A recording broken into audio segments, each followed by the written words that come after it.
The DOJ is now appealing after a federal judge temporarily blocked White House officials from meeting with big tech companies and accusing Biden of likely violating the First Amendment. Missouri Attorney General Andrew Bailey has been leading the legal fight against the White House. He joins me now with Fox News medical contributor Dr. Marty Makary, who's had some of his COVID posts censored on social media. Guys, thanks for getting up early with us this morning. We appreciate it. And before I get to the AG, Dr. Makary, I'm going to go to you first. Since you were censored during COVID, do you feel like your First Amendment rights were not only attacked in this, but it had to have been insulting as a doctor to be censored on top of that?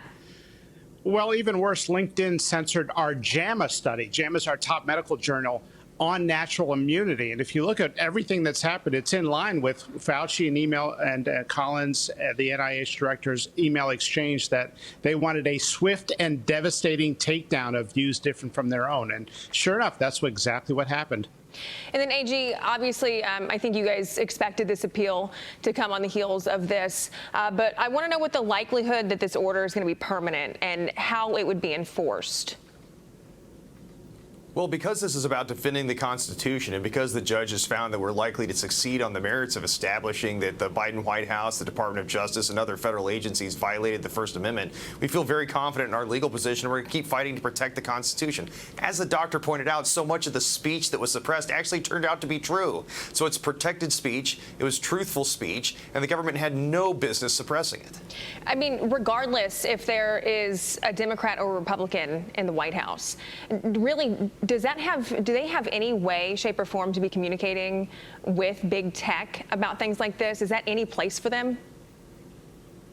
Well, I think we need to erect a wall of separation between tech and state to protect Americans' First Amendment rights from President Biden and his army of federal bureaucrats who seek to undermine free speech in the United States of America. And that wall began being erected on July 4th when the judge laid the first brick by issuing this preliminary injunction. We're now going to get to the merits of the case, continue doing discovery, receive more documents, conduct more depositions, and root out this vast censorship enterprise that President Biden has constructed that's a relationship of both coercion and collusion with big tech social media. You know, Dr. Makary, we talk about the censorship.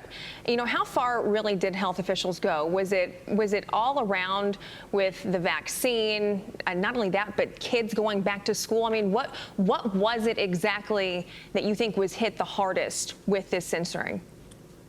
Look, Fauci and the White House and the CDC tried to squash all discussion of natural immunity of those who called for schools to be open and those of us who questioned a repeat booster strategy in young, healthy people. And we learned just this week that a top Fauci advisor at the NIH, who's a government employee, was basically his hatchet man, aggressively criticizing the media whenever they talked about, for example, the Wuhan lab leak.